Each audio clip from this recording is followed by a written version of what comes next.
லூக்கா எழுதிய நற்செய்தியிலிருந்து வாசகம். எலிசபெத்துக்கு பேறுகாலம் நெருங்கியது. அவர் ஒரு மகனை பெற்றெடுத்தார். ஆண்டவர் அவருக்கு பெரிதும் இரக்கம் காட்டினார் என்பதை கேள்விப்பட்டு சுற்றி வாழ்ந்தோரும் உறவினரும் அவரோடு சேர்ந்து மகிழ்ந்தனர். 8ஆம் நாளில் அவர்கள் குழந்தைக்கு விருத்த சேதனம் செய்ய வந்தார்கள். செகரியா என்ற அதன் தந்தையின் பெயரையே அதற்கு சூட்ட இருந்தார்கள்.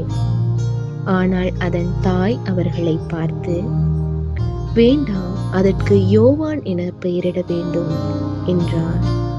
அவர்கள் அவரிடம், உறவினருள் இப்பெயர் கொண்டவர் எவரும் இல்லையே என்று சொல்லி, குழந்தைக்கு என்ன பெயரிடலாம், உம் விருப்பம் என்ன என்று தந்தையை நோக்கி சைகை காட்டி கேட்டார்கள்.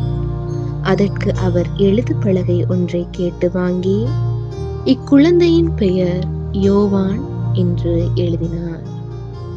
எல்லோரும் வியப்படைந்தனர். அப்பொழுதே அவரது வாய் திறந்தது, நா கட்டவில்லது. அவர் கடவுளை போற்றி புகழ்ந்தார். சுற்றி வாழ்ந்தோர் அனைவரும் இதை பற்றி கேள்விப்பட்டு அஞ்சினார். அச்செய்தி யூதேய மலை நாடெங்கும் பரவியது.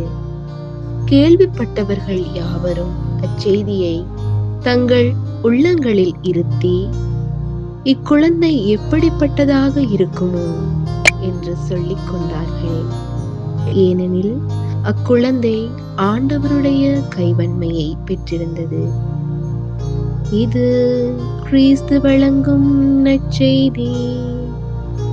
கிறிஸ்துவே உமக்கு புகழ்.